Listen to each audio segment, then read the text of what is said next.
Oi, oi, oi, minha gente boa, Deus os abençoe.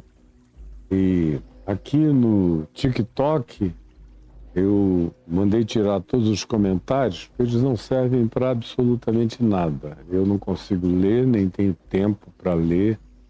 Nada do que vocês escrevam em nenhuma plataforma eu estou pensando de maneira muito séria no que eu estou falando. E infelizmente, tem gente que vem só para dizer, olha lá um balão, um monte de tolice. Aqui no Instagram, Caio, tá entrando. E aí tem gente muito boa que vem só para fazer bons comentários, mas no meio de 100 sempre tem um ou dois que são os mais obsessivos e adoecidos de cabeça, de mente, que ficam só repetindo as mesmas besteiras. E aqui tá subindo, viu, Caio? Então, por favor, vem aqui e mata comentários, porque eles só servem para fazer vocês se distraírem. Ao invés de prestarem atenção no que está sendo dito, ficarem lendo o que qualquer ser idiótico vem e fala.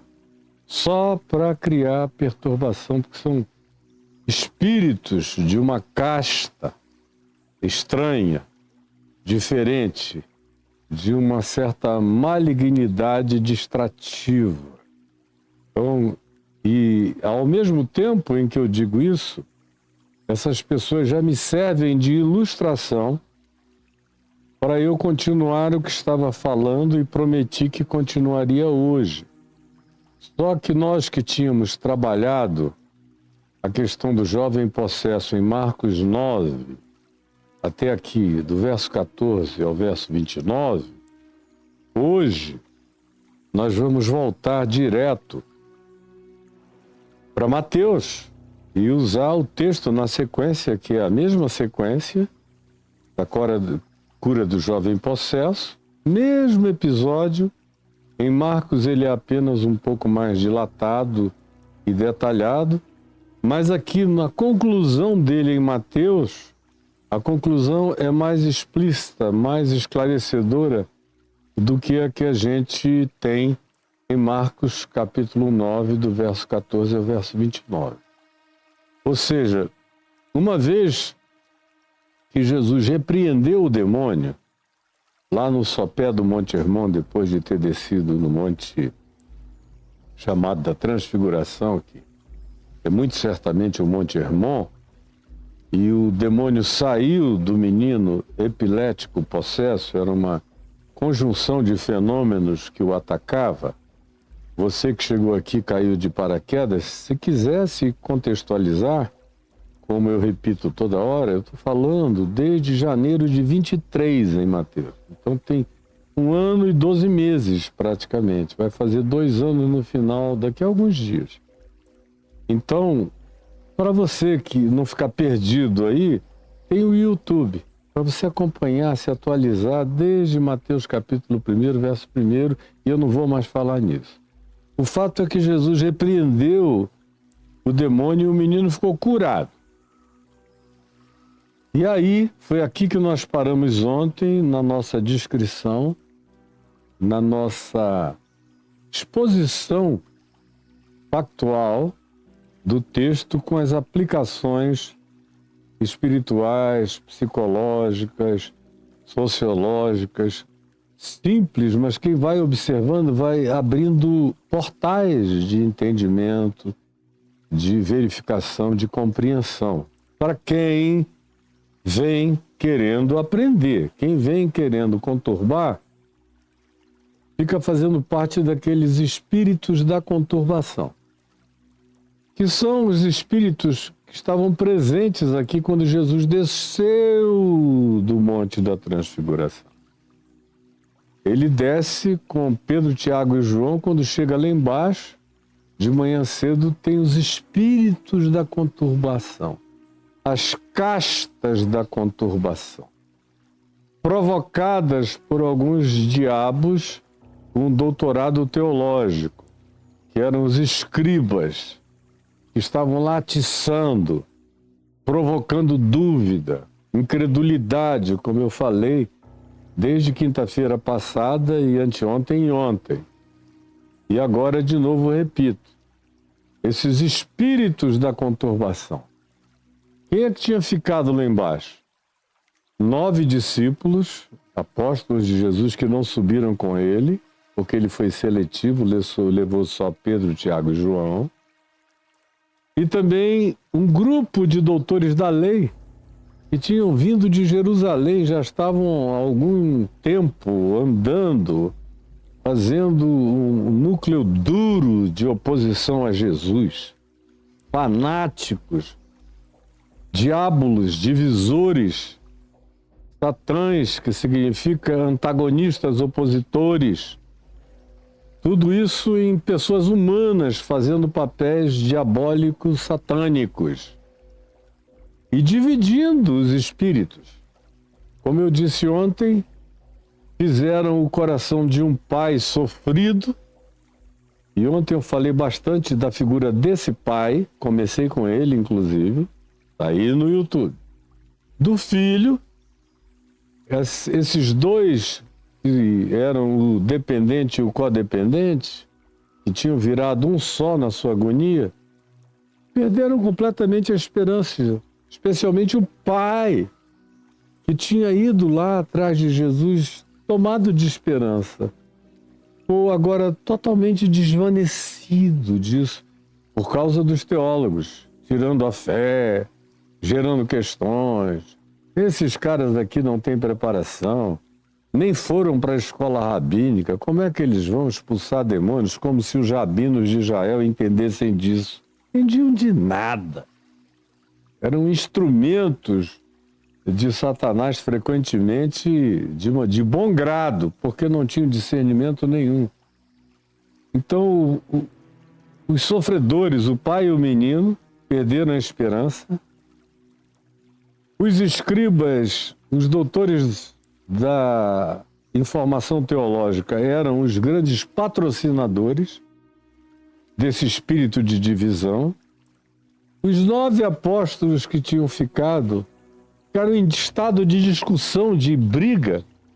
Como é que você vai expulsar demônios num caso tão grave, conforme a anamnese que Jesus fez com o pai do menino, tão antigo, desde a infância, tão encruado, tão sindrômico? Uma conjunção de fenômenos.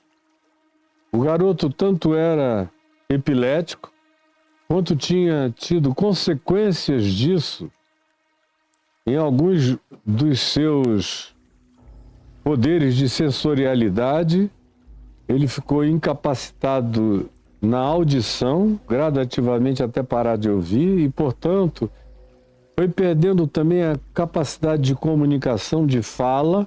Estava surdo e mudo. E, além de tudo, os ataques espirituais oportunistas que vinham sobre ele queriam matá-lo, o tempo todo destruí-lo há anos, desde pequenininho. E o pai virou codependente dele, sofrendo. E os espíritos o jogavam no fogo, ele vivia todo queimado, na água, salvo de afogamentos dezenas de vezes. E à volta desse presépio de agonias estava o povo, todo dividido, como o povo costuma ser, se polariza, uns vão para um lado, outros vão para o outro. Você quer saber quem tem espírito de massa, de manada, e o povo praticamente todo ele tem, com algumas raras exceções, é uma grande manada para manipulação religiosa, política ou de qualquer outro interesse marqueteiro de fenômenos de condução de grupo. O alvo prioritário é a manada do povo, que vão em muitas direções. Onde quer que tenha barulho ou confusão, corre todo mundo. Porque eles são atraídos uns pelos outros. Tem gente lá, corre todo mundo para lá.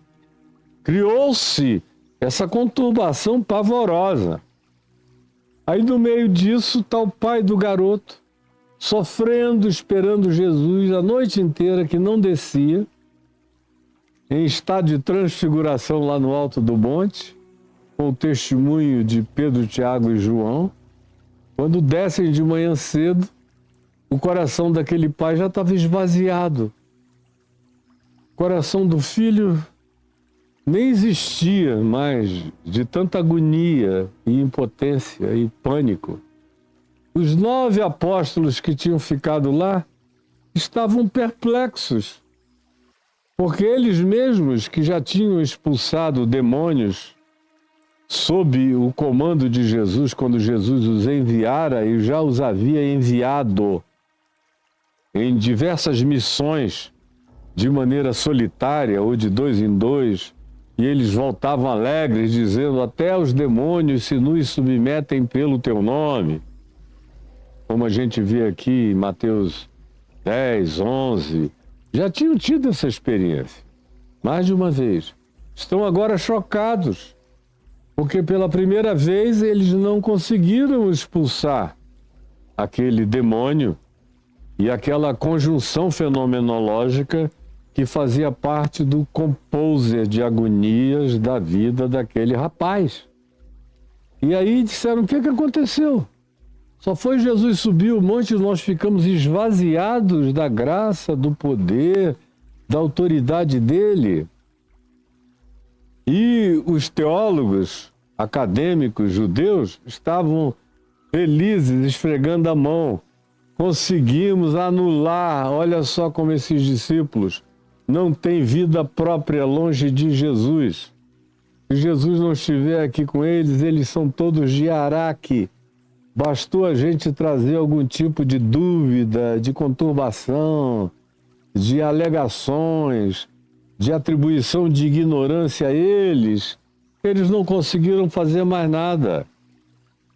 Enquanto Jesus está aqui, a gente tem problemas, mas no dia em que Jesus não estiver mais, esses caras aqui a gente anula. A gente muda. Eles são cabeça fraca também, esses apóstolos. Aí vem Jesus, conforme ontem detalhadamente eu expus, está aí no YouTube, e liberta.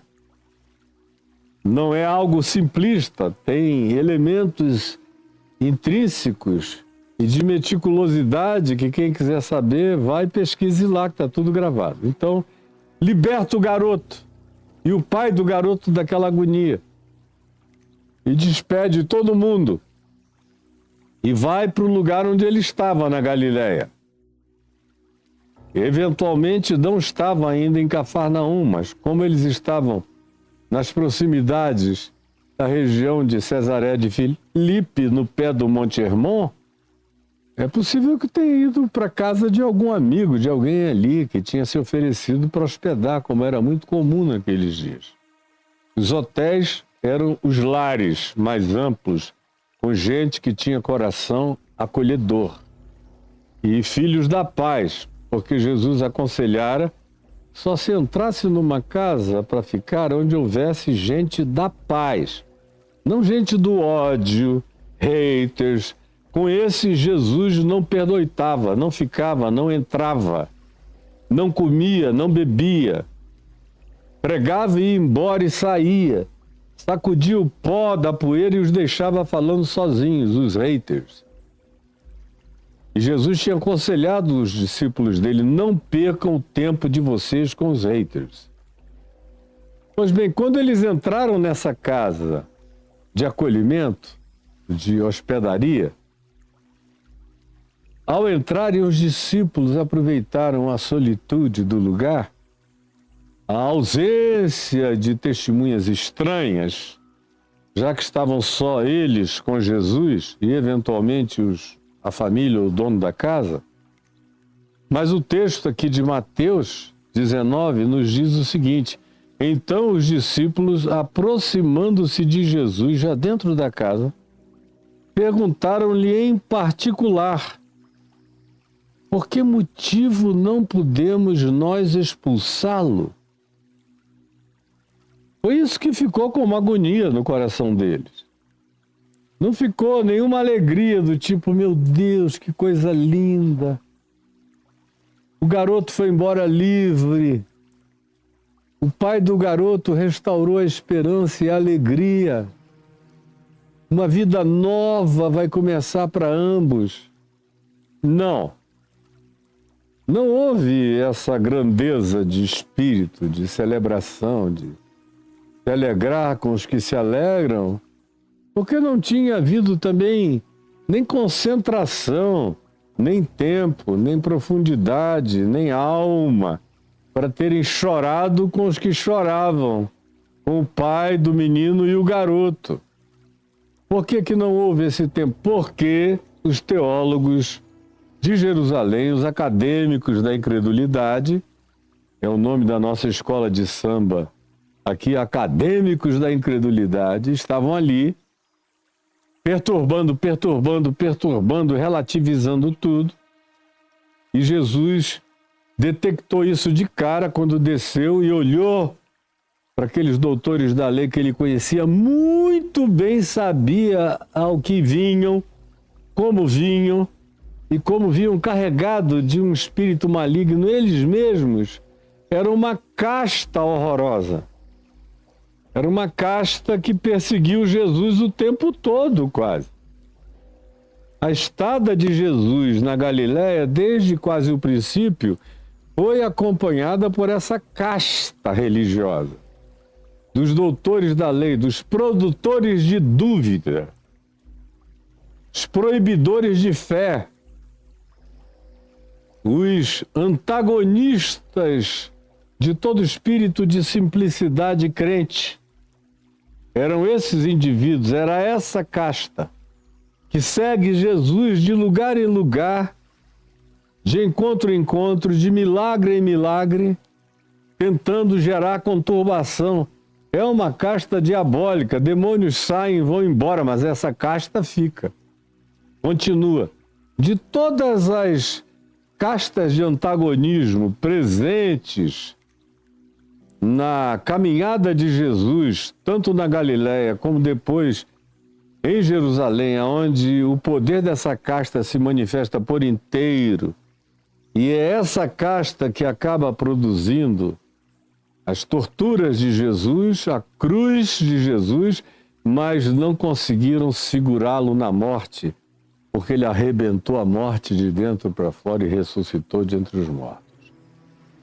Mas a identificação dessa casta, contra a qual Jesus, antes de repreender demônios, repreendeu logo essa casta. O que vocês estão fazendo aqui, perturbando a alma das pessoas? Foi a pergunta de Jesus quando ele chegou e identificou aquele grupo, e conforme a gente viu em Marcos 9, onde essa afirmação é muito explícita e bastante peremptória. O que vocês estão fazendo aqui? Tirando a fé dessas pessoinhas, do coração delas. E eles que são, como eu disse ontem, sempre covardes, são frouxos, são oportunistas, são diabos humanos, calaram.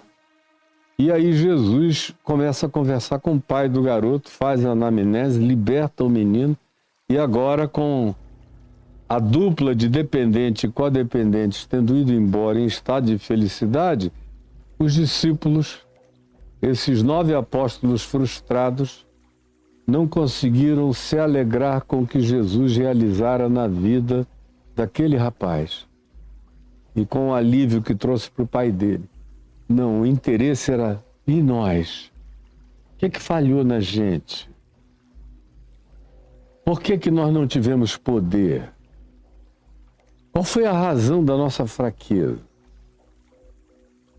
Onde residiu a nossa relativização?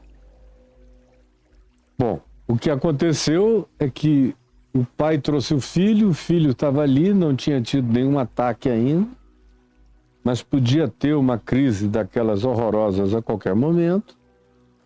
O garoto ouviu tudo que esses doutores da lei estavam dizendo sobre não fé, não graça, não libertação, não misericórdia divina. Eles estavam jogando água em toda a fervura natural da esperança das pessoas. Puxaram briga com os 9 apóstolos e eles consentiram com o bate-boca. Não tem nada mais diabólico do que discussão, briga, gritaria, dissensão. Quando alguém está preocupado em fazer alguma coisa útil para o próximo e ajudar espiritualmente pessoas necessitadas, não tem nada mais adequado, não tem ambiência mais favorável à ação demoníaca do que a da polarização, a da troca de insultos, a da construção duvidosa, do antagonismo que se opõe a toda esperança, ao enfrentamento de toda e qualquer expressãozinha de fé que pudesse aparecer, e é o que os teólogos da religião judaica presentes ali no norte da Galiléia estavam fazendo com todo mundo, e brigando e discutindo com os apóstolos de Jesus, e todo mundo ficou distraído. Eles entraram na proposta satânica daquela casta de doutores da lei, de teólogos da religião, e ficaram naquela discussão, conturbaram o espírito. Aquela vigília não era uma vigília de oração, era uma vigília de discussão. Eram vigílias de dissensão. O que mudou até o espírito dos apóstolos de Jesus, que foram expulsar o demônio já naquela de duelo. Vamos ver quem pode mais. E os teólogos dizendo, vamos ver se vocês podem alguma coisa. Agora a gente aqui quer ver. E perturbando e falando, e eles com raiva. Aí entra a raiva, entra o espírito de disputa, entra o vamos ver quem tem o maior, entra a medição de espadas, cada um apresenta as suas armas, a confusão mental, espiritual, psicológica se instala, a emoção de paz é trocada por um espírito de beligerância e de hostilidade que tomou conta também desses 9 apóstolos. E o povo dividido, uns torcendo para um lado, outros para o outro, uns dizendo, vamos lá, vocês vão conseguir, outros dizendo, duvido, quando vocês conseguem é só porque ele está com a mão levantada ou qualquer outra coisa que quisessem inventar. Mas o fato é que a relatividade tinha se transformado no ar viciado daquele ambiente, agora carregado de dúvidas, tantas dúvidas, que o pai do menino é quem expressa isso. Olha, eu cheguei aqui cheio de esperança, mas agora eu já não sei. Eu, pessoalmente, quero crer. Mas eu já não sei, porque os teus representantes ficaram tentando a noite inteira e não conseguiram nada, mas se tu podes alguma coisa, então ajuda a gente. E foi muito mais complexo do que isso, conforme eu vi ontem, mostrei para vocês. Aí estão eles aqui agora, preocupados com a sua reputação. Essa preocupação com a reputação também foi crescendo. Quando eles mandaram o demônio sair a primeira vez e não saiu e não aconteceu nada. Eles oraram, impuseram as mãos, fizeram tudo o que sabiam. Sobre o menino, mas nada acontecera, nem o demônio se manifestou. Nem o demônio se incomodou. O demônio já estava feliz com aquele estado de coisas que tinha sido promovida pelos especialistas em teologia e em religião, esses acadêmicos da incredulidade. Já era o bastante, não precisava de diabo, aonde essa gente que esvazia o coração de fé, de esperança, de amor e de simplicidade e pureza devidos a Cristo Jesus, onde quer que eles se manifestem e estejam presentes, criando essa balbúrdia que eles criam sempre aonde chegam, tirando o que sobrava de lampejos de fé no coração das pessoas. Estava tudo absolutamente adequado, era uma alegria satânica do ar, alimentando essa casta demoníaca, oportunista, se aproveitava do estado epilético, se aproveitava dos aleijões neurais do garoto e se aproveitava da fragilidade espiritual dele, como diz Tiago, irmão de Jesus, da incapacidade dele de resistir ao diabo. Como Tiago diz, resisti ao diabo e ele fugirá de vós. Resistam ao diabo e ele foge. Ele é covarde, mentiroso, pai da mentira e frouxo. Quando ele encontra um espírito que o resiste, seja quem seja, até quem não sabe do nome de Jesus, mas o diabo não aguenta amor de mãe, sincero e verdadeiro, protegendo um filho. Amor de pai, quando é sincero e verdadeiro, nos nossos dias é uma raridade, mas ainda existe. O amor do conjunto familiar, se negando a aceitar qualquer que seja aquela intervenção e se unem. O amor tem um poder de criar barreiras, campo de força espiritual, de impenetrabilidade, de resistência para o diabo. E ele tenta, onde tem amor, ali há Deus. Invocado ou não, sabido ou não, ele está presente. Mas não era o caso. O pai do menino tinha ficado pior do que antes agora, porque ele tinha colocado todas as suas expectativas no encontro com Jesus que ainda não tinha acontecido. E os apóstolos não tinham conseguido libertar o filho. E o filho estava lúcido, mas profundamente arrasado. Ele sabia qual era a sina, qual era o karma do sofrimento que ele carregava desde sempre. Ele não se conhecia a não ser naquele estado, já por mim descrito dezenas de vezes nesses dias. Mas os apóstolos estão, sobretudo, preocupados com a reputação deles. Por que que a gente não conseguiu? Não tem no coração deles aquela alegria mínima de dizer, graças a Deus, tu chegaste e tu libertaste. Graças a Deus. Não, a primeira questão é, e nós? Tem um ego presente aqui. Tem uma vontade de não ser desrespeitado, desmoralizado, desconsiderado. Não interessa que Jesus chegou e libertou. Interessa que eu estava lá e não consegui. Então não há glória absoluta para o nome de Jesus. Há uma tentativa de compartilhamento de glória e de poder espiritual com o nome de Jesus, mas que vindicava, autorizava, validava,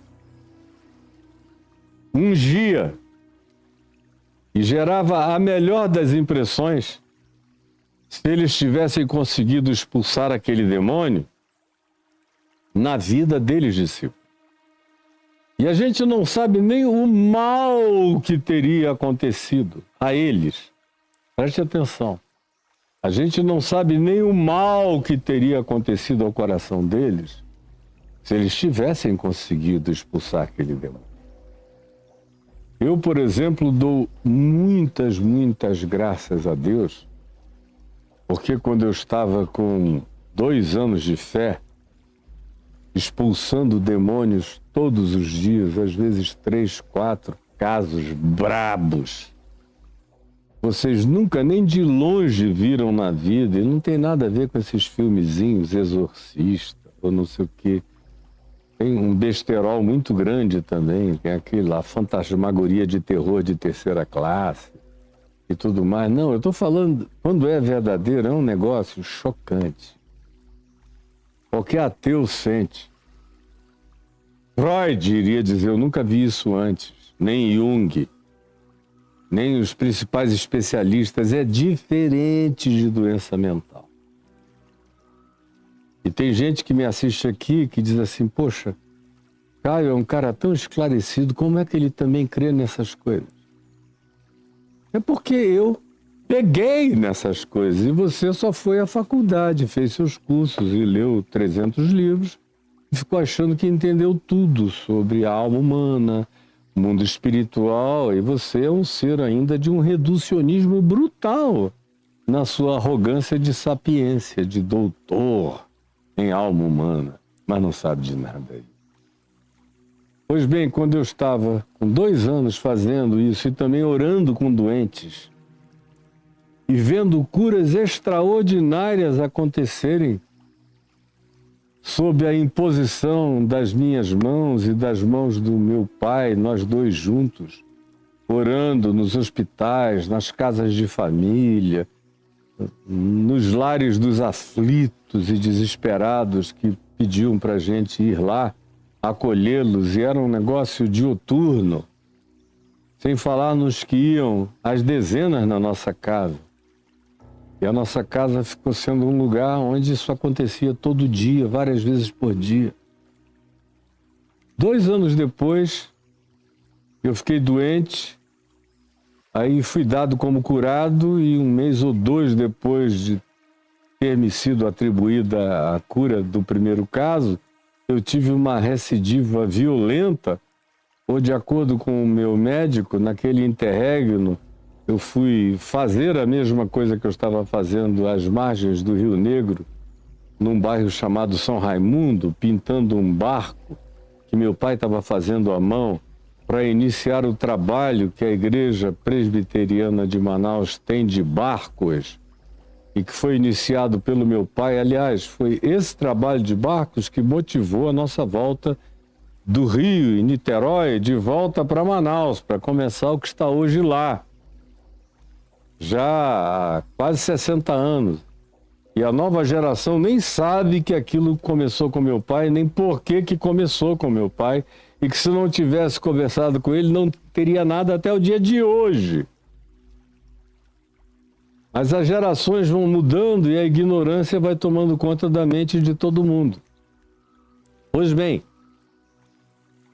e aí eu fiquei doente e foram me visitar, porque o caso era sério, queriam me hospitalizar, era tão sério que eu fiquei 1 ano inteiro praticamente só me levantando para ir pregar aos sábados e às quartas-feiras, e voltava para a cama, porque eu não podia fazer movimento, porque o meu fígado estava se liquefazendo. E o pavor médico é que aquilo desenvolvesse para alguma coisa que ele temia que me matasse.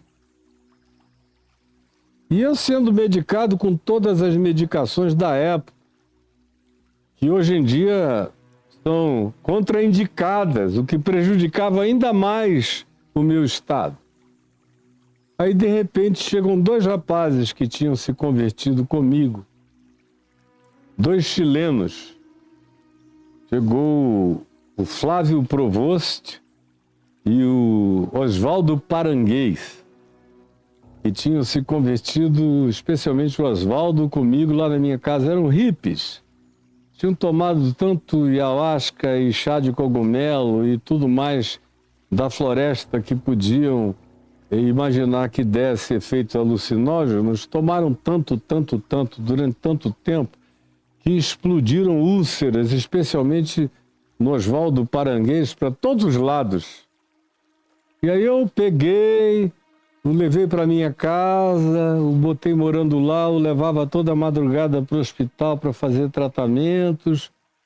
E 1 ano passou, ele ficou curado, está firme na fé até o dia de hoje, pregando, diretor de uma organização de pregação para universitários no Chile, já há pelo menos uns 40 anos agora, firmão na raiz da sua fé.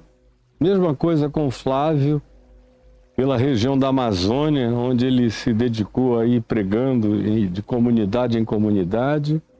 Foram na minha casa orar por mim, os meus filhos na fé. E eu tive uma atitude piedosa, mas ocultamente presunçosa. Eu achei que depois de toda a experiência intensa, que tinha sido amealhada muitas vezes por dia naqueles 2 últimos anos, com a supervisão lúcida do meu pai, em quase todas as ocasiões, e do pastor Israel Guerra em várias delas, ou em algumas delas, eu estava mais do que preparado, porque eu fazia isso sozinho o tempo todo. Dispensava qualquer companhia e ia, desassombradamente, e tudo acontecia. Os demônios saíam. E eu vivia num estado cotidiano de jejum e oração. Naquele período inteiro, aliás, nos quase 10 anos iniciais, eu vivia assim. Jejuava um dia, 24 horas, no outro dia eu comia as 3 refeições moderadamente, no outro dia eu jejuava. Foram anos de oração, de jejum. Eu acordava todo dia, 5 horas da manhã, já de joelhos. E ficava ali, de joelhos, lendo a Bíblia, o Novo Testamento. A palavra do Evangelho foi ficando toda decorada dentro de mim. Eu estava impregnado daquilo. Quando eu me levantava, depois de ter ficado 3, 4 horas de joelho e lendo a Escritura e orando, eu já levantava como um bólido, cheio daquela alegria do Espírito Santo, e saía atropelando todo o mal. Aí chegam os rapazes lá em casa nesse dia, aí dizem assim para mim: irmão Caio, a gente está vendo que a sua situação está difícil e nós queríamos ungir você com óleo e orarmos por você. E olha qual é a sutileza da arrogância, da presunção oculta atrás da piedade. Como aqui no coração desses discípulos, atrás dessa piedade, de a gente é apóstolo, a gente anda com Jesus, a gente faz o que ele manda, a gente já curou muito doente, muito enfermo. Era mais ou menos o prazo da minha vida, uns 2 anos de experiência acumulada, convivendo com Jesus. Aí chegam os teus filhos na fé. Dentre os milhares, aqueles ali tão carinhosos, com um vidrinho de óleo, queremos ungir você com óleo e impor as mãos. Eu não ia dizer não, porque jamais seria tão idiota de dizer não, mas Deus sabe, Ele que sonda os corações sabe que a minha carinha de piedade, aceitadora, humilde, acolhedora, estava mentindo. Porque no meu coração eu não deixei de fazer crítica, dizer: meu Deus, esses caras são tão presunçosos. Não estão vendo que meu pai está aqui, já me ungiu com óleo e orou e eu não fiquei curado? Amigos meus que me precederam na fé, que são auxiliares da minha consciência, desde que eu me converti, já oraram por mim e eu não fiquei curado. O próprio médico que cuida de mim, que é um homem de fé, piedoso, de oração e jejum, já orou comigo algumas vezes e eu estou aqui. Já vim de um caso para um outro pior no intervalo de 2 meses. E agora com essa perspectiva de ficar quieto, com possibilidade de, não fazendo isso ou transgredindo qualquer que seja o elemento da dieta que me foi prescrita, eu posso ter algo incurável e que me mate no fígado, porque ele está liquefeito, estranho, demorando para o seu processo regenerativo, e eles vêm orar comigo, e eu aceitei, mas no coração eu não respeitei. E aconteceu que eles oraram por mim e eu não fiquei curado. Não fiquei curado. E eu fiquei pensando depois naquilo tudo, e depois preocupado com eles, cheguei a dizer, olha, não teve nada a ver com vocês, tem algo muito mais profundo em operação nisso tudo. A minha convicção hoje é que Deus me deu esse estado de impotência e frustração para me salvar. E falei para vários outros, agora, por favor, não orem mais e nem venham aqui pedir para o Senhor Jesus me curar, porque eu ganhei uma convicção profunda de que no meio de tanto sucesso espiritual, de tanta libertação, de tanta cura, de tanto sinal, prodígio, maravilha, de tanta intervenção sobrenatural, de tanta alegria vinda dos céus, até isso, sem a devida maturidade correspondente, pode fazer profundamente mal. Pode fazer muito mal. E eu tomei consciência de que tinha uma coisa muito sutil crescendo dentro de mim que só consegui enxergar em razão de não ter ficado curado, em razão da frustração. Então deixa eu voltar para o texto. Imaginem se esses 9 discípulos tivessem curado a situação daquele garoto conturbado e do seu pai na ausência de Jesus. O que poderia ter entrado na imaturidade deles, sendo todos eles ainda neófitos, tinham só 2 anos de experiência, muita coisa, tinham visto de tudo que quase ninguém viu. Mas não basta estar jogado dentro de uma câmara de lapso de tempo de experiências para amadurecer. Amadurecimento é coisa que vem com o tempo,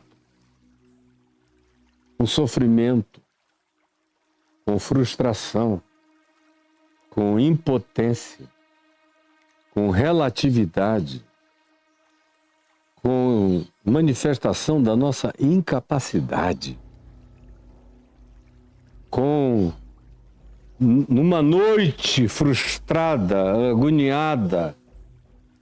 Tudo isso faz parte salvadora de um processo que inibe e diminui a arrogância mascarada de piedade, a soberba travestida de poder espiritual praticado em nome de Jesus.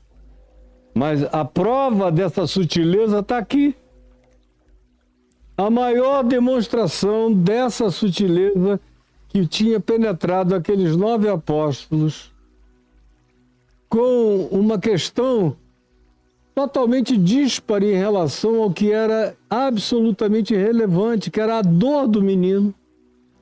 O que mostrou que aqueles acadêmicos da incredulidade, os escribas dos judeus, tinham conseguido desviar o olhar dele do necessitado, do sofredor, do angustiado, do aflito, do impotente, do dependente e do codependente.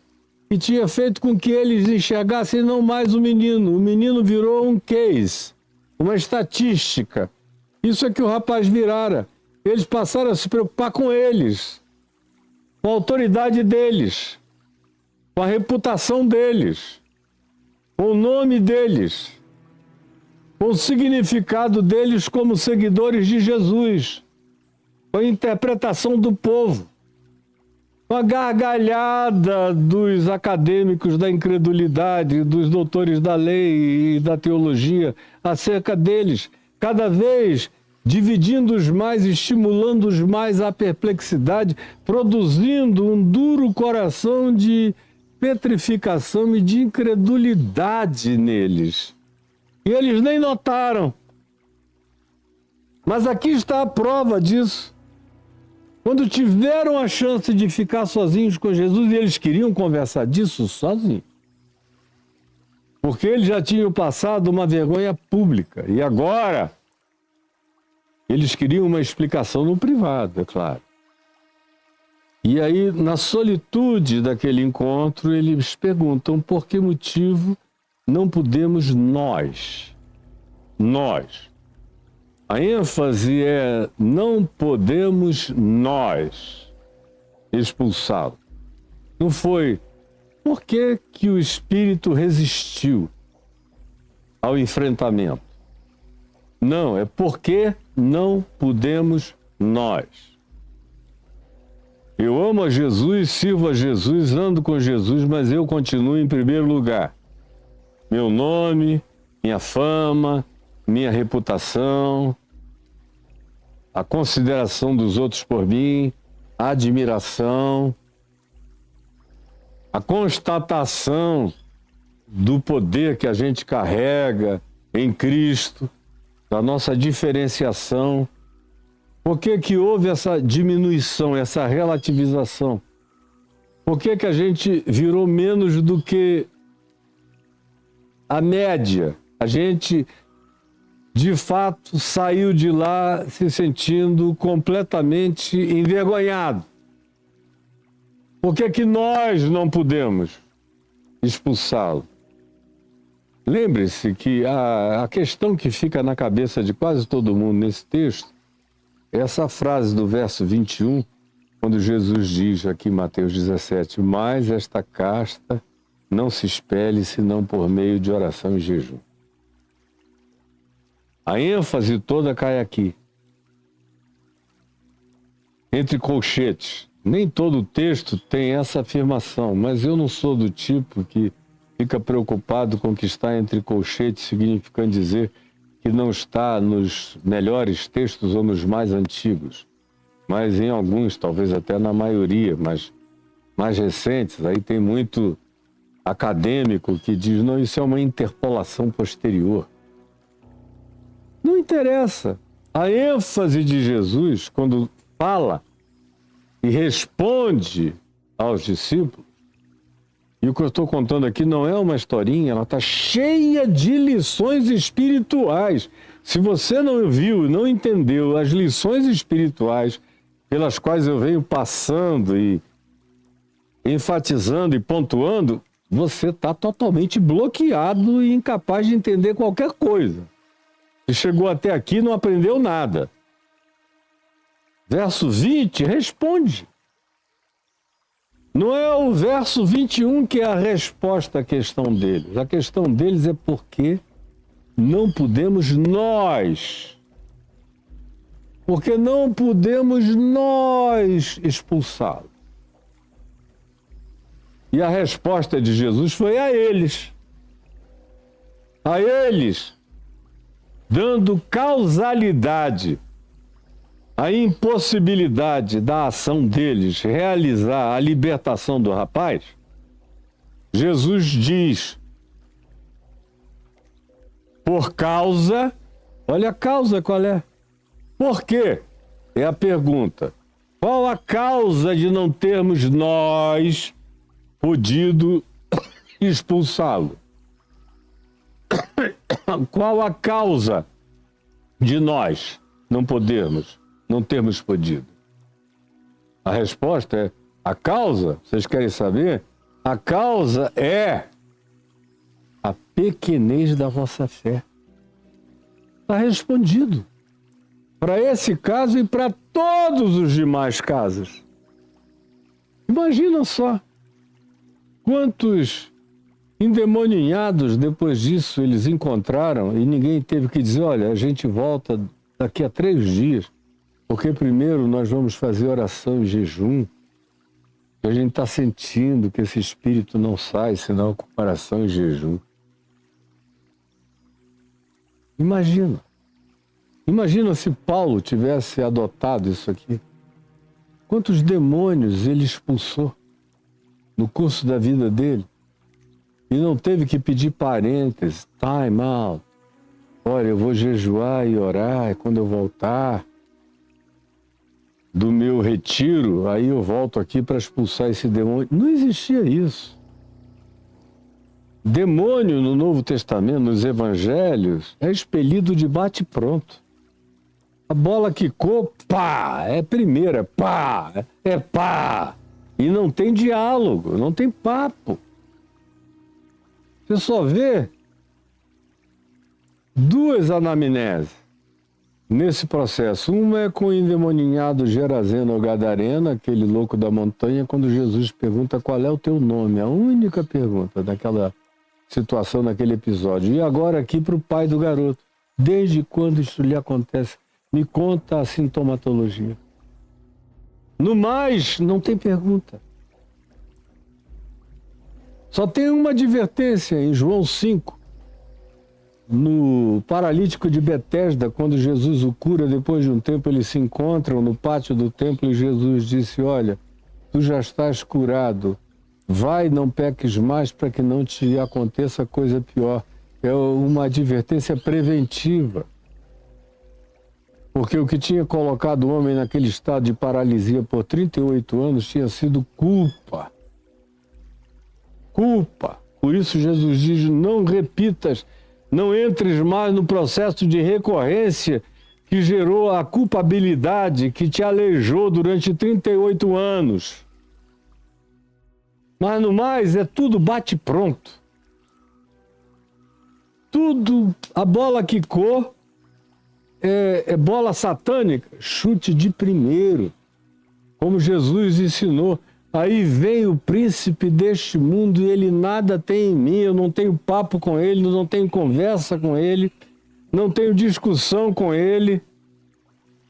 E um conselho que eu tive desde os primeiros dias da minha vida, e outro dia, 3 ou 4 anos atrás, eu vi o Papa Francisco repetindo a mesma coisa que eu ouvi do meu pai há 51 anos atrás, dizendo: meu filho, não discuta com o diabo porque ele vai ganhar. Não porque ele tem razão, mas porque quem entra num estado de discussão com coisas malignas e espirituais já demonstra dúvida. Quem anda cheio de fé não tem perguntas a fazer, só tem atropelo da autoridade espiritual a praticar contra esse covarde, homicida, mentiroso e pai da mentira, que é o diabo. Não tem papo com ele. Ele nada tem em nós. E graças a Deus, eu vivi praticando isso. Agora imagina só, se esses carinhas aqui, esses 9 queridos irmãos apóstolos que ficaram lá embaixo e que passaram uma noite não em oração, não em jejum, porque quando Jesus os deixou lá embaixo, a pressuposição é de que eles iriam ficar no silêncio da noite, aguardando eles voltarem. Quem quisesse orar, oraria. Jejum eles já fariam mesmo, já estavam sem comer, eventualmente desde 5 horas da tarde, só iriam comer no outro dia, 7, 8 horas da manhã, quando Jesus voltasse daquela experiência no Alto do Hermon. Mas não foi isso que aconteceu. Foi chegando gente.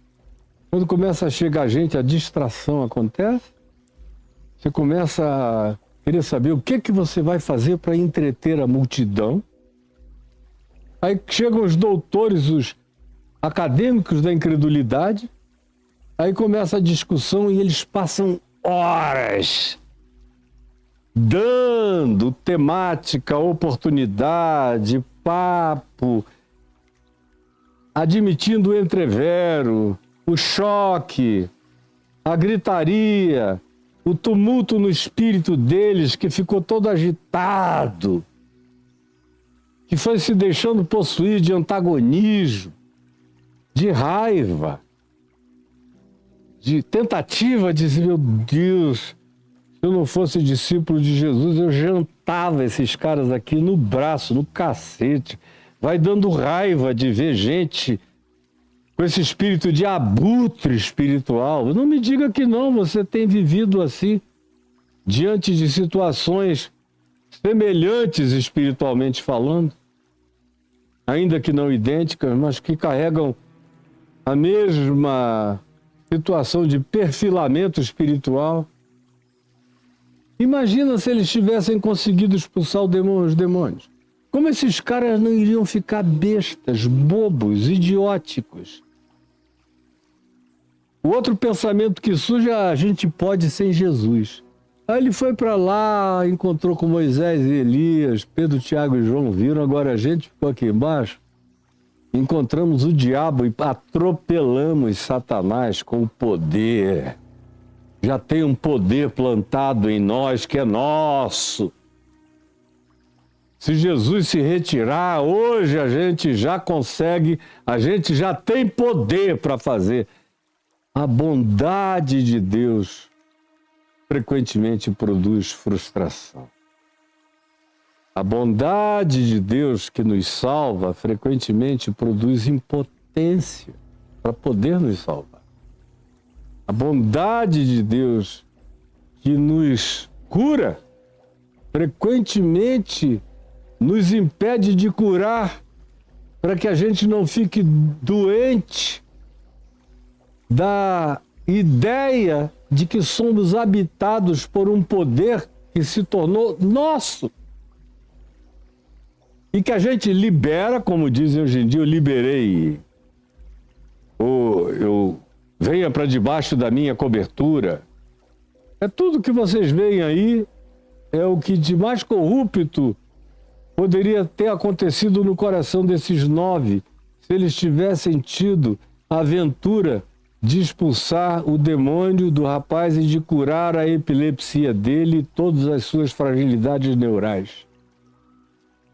Graças a Deus por essa noite de impotência, de frustração, de relativização. Para quem tem coração, para quem não esquece a lição, para quem passa a se compreender melhor diante do insucesso. São as bênçãos do insucesso que a teologia do domínio, a teologia da prosperidade, a teologia do triunfalismo, a teologia pentecostal e neopentecostal do poder espiritual, a teologia do super-homem, a teologia dos Marvel, dessa liga da justiça falsária, estelionatária e mentirosa que está aí. Ela nasce num ambiente como esse. Quando o cara consegue expulsar o demônio e diz: olha como eu tenho poder, aí ele funda a denominação dele, a igreja dele, fica rico, milionário, pervertido, desgraçado, diabólico, um demônio humano, manipulando a vida dos outros, e é disso que Jesus estava salvando esses 9. Tanto quanto foi disso que ele me salvou quando me permitiu experimentar aquela frustração. E mais, durante aquele ano de extrema fragilidade na cama quase o tempo todo, eu levantei umas poucas vezes para orar com alguns doentes que ficaram curados, e eu não.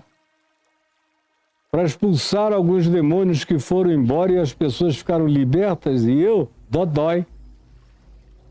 Até me recuperar pelas forças do próprio organismo, com o passar do tempo. Isso é graça divina, para nos salvar do torpor da fantasia, da ilusão, de não vimos a transfiguração, mas nós somos detentores de um poder extraordinário. Comigo nem o diabo pode. Isso é pior do que qualquer coisa, quando a gente acha que tem uma situação de sobreexcelência sobre o diabo por causa de nós mesmos. Quando a gente perde a dependência de Deus, de Jesus. Quando a gente começa a cair no processo de arrogância. Já aprendi, já fui treinado, já sei, já pratiquei. Agora é meu, está comigo, ninguém tira, ninguém tasca. E aí, esse ser vai ficando inflado. Se um dia foi cheio do Espírito Santo, agora é apenas inflado pelo vento do próprio ego. Isso é uma fábrica de narcisistas e de narcisismos. e de egolatria pessoal. E Jesus diz, vocês não puderam? Deixa eu dizer por quê. Porque vocês são incrédulos. Porque vocês não têm nem capacidade de ficarem crendo em mim. Não, vocês resolveram se trocar com os teólogos, brigar. Discussão teológica, doutrinária. Quem pode, quem não pode, quem sabe, quem não sabe. E ainda ficando impressionados com os partidos e as torcidas organizadas que o povo criou, a manata alucinada atrás de vocês. E vocês deram total desimportância ao pai, ao rapaz. Só concentraram a importância em vocês mesmos e na não perda do poder de vocês. E aí o que cresceu na alma de vocês foi incredulidade total, foi vaziez absoluta, foi aridez, foi esterilidade. Foi o espírito do não podemos ficar para trás. Temos que sobressair.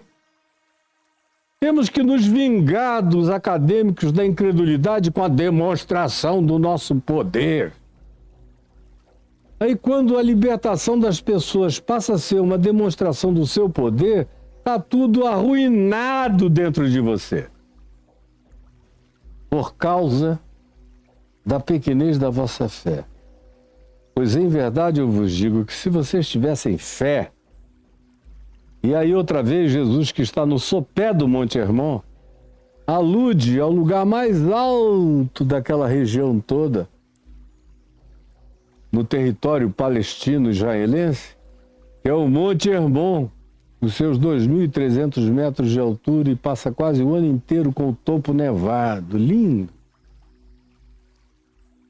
E havia ainda outras coisas que tinham acontecido naquele mesmo lugar, mas eu não vou abrir parêntese aqui porque eu não quero distrair ninguém. O fato é que Jesus provavelmente usa o Hermon como ilustração quando ele diz: pois em verdade vos digo que se tiverdes fé como um grão de mostarda. E quando eu falei disso, que não é a primeira vez que Jesus menciona o grão de mostarda, eu fiquei aqui uma meia hora explicando a natureza desse grão de mostarda. Está tudo aí no YouTube. Se tiverdes fé, mesmo que seja pequena como um grão de mostarda, direis a este monte, provavelmente o monte Hermon, visível em toda aquela região. Direis a este monte, passa-te daqui para acolá, e ele passará, e nada vos será impossível. Que foi a primeira coisa que ele tinha dito: nada é impossível, pois tudo é possível ao que crê. Foi assim que ele introduziu o processo de libertação do garoto e de alívio e pacificação do pai do menino. A razão de vocês não terem expulsado foi a pequenez da vossa fé. E eu aprendi na prática com meu pai. Às vezes a gente estava numa atividade totalmente diferente, lúdica, familiar, ou num jogo de futebol, jogando bola com os rapazes da igreja, eu novinho na fé, o pessoal foi se convertendo, eu adorava uma bola, e íamos jogar os sábados de manhã, de repente chegava meu pai de longe, aí me chamava: o que foi, pai? Tem uma pessoa assim, um caso muito grave, eu estava indo lá sozinho, mas me deu vontade de vir chamar você, porque vai ser muito bom se nós formos juntos. E ninguém parava para ficar uma hora de oração, ninguém tinha tempo para jejuar, a gente ia em qualquer lugar com o coração quebrantado, olhando só para Jesus e não para nós mesmos. E nunca, nunca, nunca houve um demônio que resistisse. Nunca houve. Eu já tive que tratar com casos encruados de endemoniamento profundo, onde eu fiquei 2 noites, 3 dias na casa da pessoa até aquela legião sair por inteiro e nunca mais voltar. E a pessoa já até partiu para Jesus, já tem anos e anos e anos e acabou para sempre. Como Jesus disse aqui, e nunca mais tornes para ele. Então, onde é que entra esta casta não se espelhe senão por meio de oração e de jejum? Que casta é essa que não sai? Tem a adição de oração e de jejum. E eu lhes diria nenhuma, exceto no caso de você estar totalmente disperso de tudo. E você ter ficado tão provocado pela casta dos acadêmicos da incredulidade, ter mudado a temática da sua espiritualidade de maneira tão veemente, ter se distraído de Cristo de maneira tão absoluta, ter olhado apenas para você, para a sua reputação, para o seu nome, para a sua glória pessoal, para a demonstração do seu poder. E aí sim, somente saindo desse espírito de perversidade, desse bioma de incredulidade, para voltar e trazer a alma a si mesmo, a mente a si mesmo, trazer a concentração da consciência para o único absoluto que é Cristo Jesus, que está acima de todo principado, potestade e poder, diante cujo nome todo joelho se dobre e toda língua confessa que Ele é o Senhor para a glória de Deus Pai. Só nesse caso é que eu preciso voltar a mim. O jejum e a oração são um exercício de volta ao âmago, ao eixo da minha própria consciência. Essa é a primeira resposta. A segunda, sabe qual é? É que a grande casta que tinha conseguido distraí-los de Deus, do Evangelho, de Jesus, da graça, do amor e da compaixão, foram os acadêmicos da incredulidade. Essa é uma casta que, para você lidar com ela, você precisa estar com a mente toda focada em Jesus. Porque é um pessoalzinho que tem um poder danado de fazer mesmo o coração mais concentrado, mais consagrado a uma determinada consciência, se distrair e entrar num estado de disputa, deixar a consciência da fé em Jesus e passar a entrar num estado de demonstração do que eu sei sobre Deus, sobre Jesus, sobre tudo, disputando com eles, cana de braço, queda de braço, mano a mano, isso, aquilo. Esses seres, quando chegam, e entre nós eles estão em todas as igrejas, em todos os seminários, em toda a internet, em todo lugar tem gente dando aula. Não sabem nada, mas estão dando aula. E eu só vejo eles confundirem a fé, tirarem a pureza e a simplicidade devidos a Cristo Jesus. E aí, cara, quem quer que os siga, ou quem quer que perca tempo com eles, vai ficar oco, vai ficar vazio, vai ser desempoderado pela falsificação de um outro empoderamento, que é mentiroso e é pura fantasia. Eu espero que você tenha entendido o que eu falei.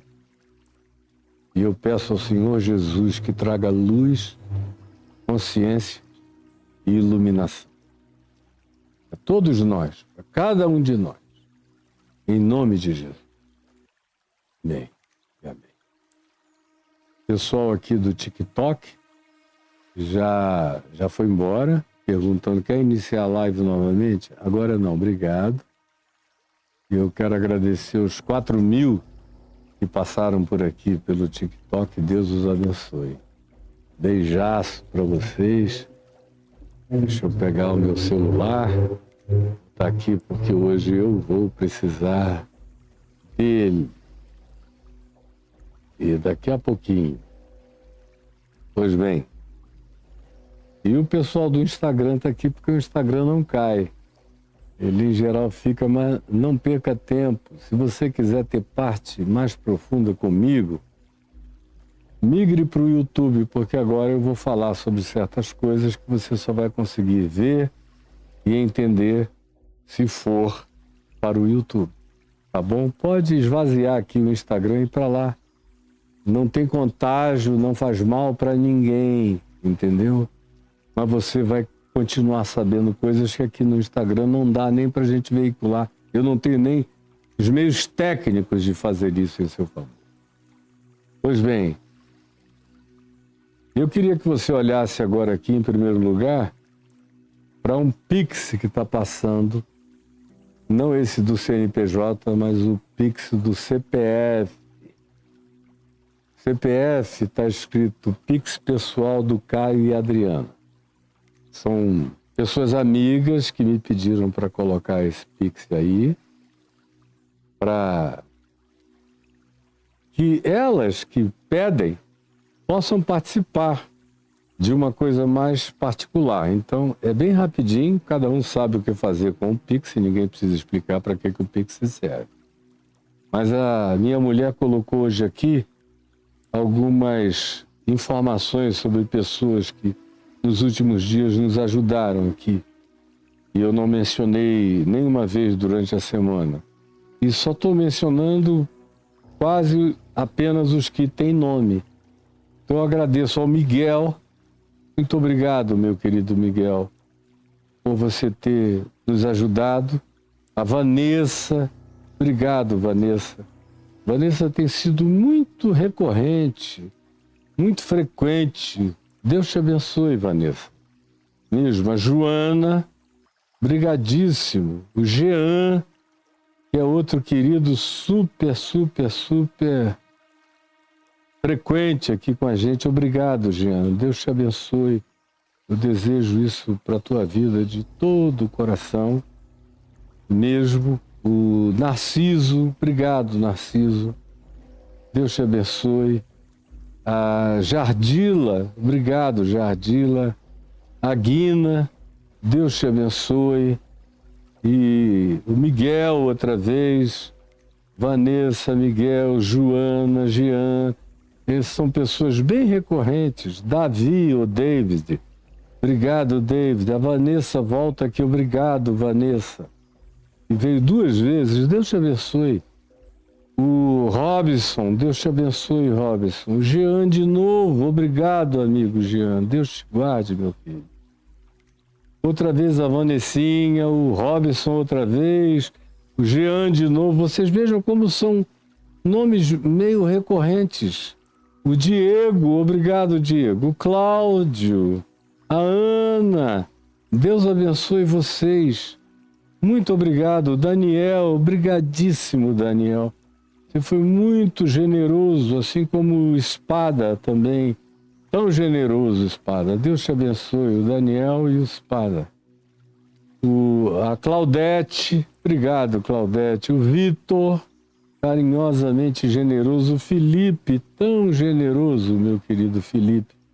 Deus te abençoe e te encha de muita alegria, juntamente com a Joana, com todos esses outros que estão aqui com a gente todos os dias, nos ajudando de todo o coração, como o nosso amigo Cláudio, como a nossa amiga Ana, como o Daniel, o Espada, todos esses que eu já mencionei, o Vitor, o Felipe.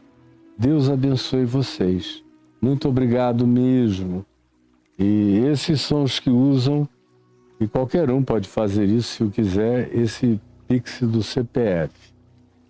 Aí tem um outro Pix passando aí, que é para o meu ministério, é esse do CNPJ. Aí você vai contribuir, vai cair na conta da Elde, que é a empresa que cuida disso aqui para mim, o meu amigo Edivaldo Grado e a sua esposa Lena Grado. Edivaldo já está comigo desde 1989. Você veja que não é uma amizade de verão, é um negócio de anos e é para o resto das nossas existências. Todos os filhos dele cresceram aqui debaixo também do meu carinho e do meu amor. E agora os netos dele. E ele, que é um ser inabalavelmente infalível, graças a Deus. Então, coloque aí anote o Pix e contribua para o meu ministério, que é o que eu faço, que sai da minha boca, mas que precisa de, hoje em dia, pelo menos 30 pessoas para a gente conseguir recortar, fazer tudo o que tem que ser feito e mandar para milhões de outras pessoas. Esse é o meu ministério. Então, ajude a que aquilo que alcança você alcance milhares e milhões de outros como você. Para aquelas pessoas que dizem, eu não tenho Pix, o que é quase impossível hoje em dia. Mas, para quem diz eu não tenho Pix ou eu não gosto de usar o Pix, está aí, escreva caiofabio.com.br e aí você cai no meu blog. Na mesma hora, o cursor vai indicar o ambiente piscando ali em branco de contribuição. Clique. Aí você cai dentro da contribuição. Veja como o pessoal aqui do Instagram não está vendo nada e perdendo tudo. Era só ir lá pro YouTube, onde está todo mundo vendo tudo. E a primeira coisa que você enxerga são 2 contas bancárias.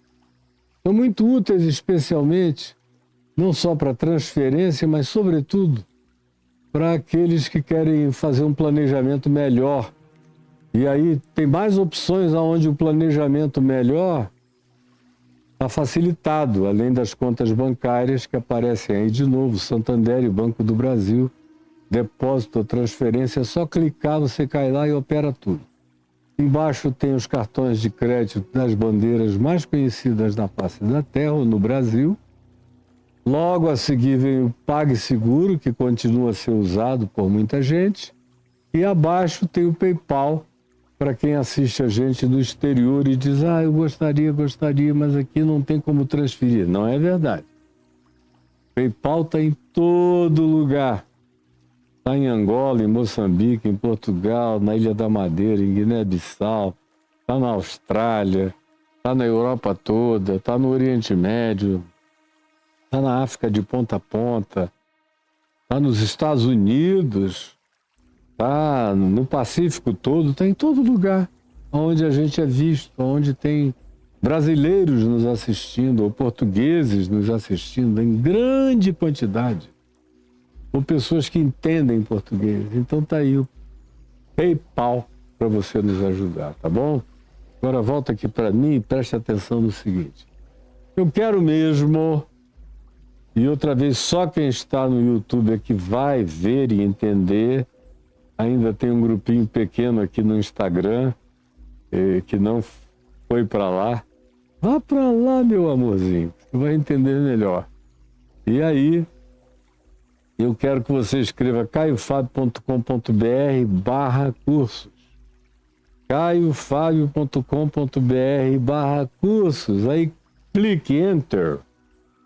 Entrou aí onde está o Reconexões, Jesus a Chave Hermenêutica. Todos esses cursos sobre os quais eu falo todos os dias. Você já sabe o bastante. E clicando em cada um deles, você que porventura tenha caído de paraquedas hoje aqui pela primeira vez, se for do YouTube, se inscreva e aperte o sininho para ser avisado. Mas, voltando ao nosso tema, do dilúvio ao apocalipse, quer saber o que é? É só clicar em cima, porque eu vou aparecer num vídeo explicando a você o que foi. O que foi que aconteceu? A gente foi para a Turquia e gravamos lá em lugares os mais diferentes, como aí no Ativar. Eu estou aí explicando o que é o Ativar para quem quer fazer esse curso. Eu quero ativar. Aí eu explico aí, entre aí e fique sabendo. É para me poupar de falar, de repetir. Eu me canso demais, vocês não têm nem ideia como eu me canso de repetir as mesmas coisas, porque parece que o pessoal tem uma dificuldade de entender brutal. Brutal. Mas entre aí e pegue esses cursos que vão mudar a sua vida, que vão fazer você subir para um patamar superior de consciência, de continuidade, de discernimento e de continuidade paulatina, que vai criando conexão de compreensão, vai formando uma rede neural vai fazendo sinapses de entendimento, vai produzindo a mente de Cristo na sua compreensão. Aceite fazer esses cursos que têm abençoado a vida de milhares de pessoas e você pode receber esse benefício. Eu vou parando por aqui. Hoje é o último dia da semana onde eu falo ao vivo aqui no YouTube a nossa sequência de Mateus. Eu volto na terça-feira que vem com a sequência de Mateus, com a graça de Deus em nome de Jesus. E deixa eu lhe dizer uma coisa de todo o meu coração.